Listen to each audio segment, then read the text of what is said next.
Most IMP DSC వాళ్ళకి మనోవిజ్ఞాన్కి పరిభాష ఏం చూడండి. పేరింగ్ లైక్ఫెల్డ్ వా వైల్డ్ మనोविज्ञान मानव प्रकृति का अध्ययन అన్నారు. Psychology is the study of human nature. Garrison व अन्य मनोविज्ञान संबंध प्रत्यक्ष मानव व्यवहार से है. Psychology is concerned with observable human behaviour. Garrison. Skinner ఏమన్నారు చూద్దాం. मनोविज्ञान व्यवहार और अनुभव का विज्ञान है. Psychology is science of behaviour and experience అని स्किनर అన్నారు. मन आधुनिक मनोविज्ञान का संबंध व्यवहार का वैज्ञानिक खोज से है. Psychology today concerns itself with the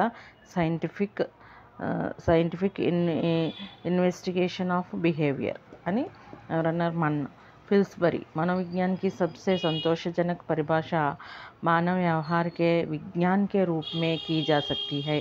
psychology में भी most scientifically defended has the science of human behaviour అని చెప్పి ఎవరన్నారు. ఫిల్స్బరీ. క్రోవాంగ్ క్రో చూడండి.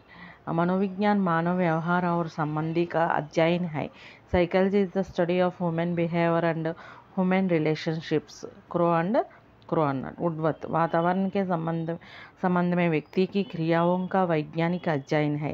Psychology is scientific study of the activities and individual relation to his environment అని వుడ్వర్త్ గారు అన్నారు. ఈ డిఎస్సిలో చాలా ఈ డెఫినేషన్స్ అన్నీ చూసుకోవాలి. చాలా ఎంపీ అనమాట. All the best all of you DSC students.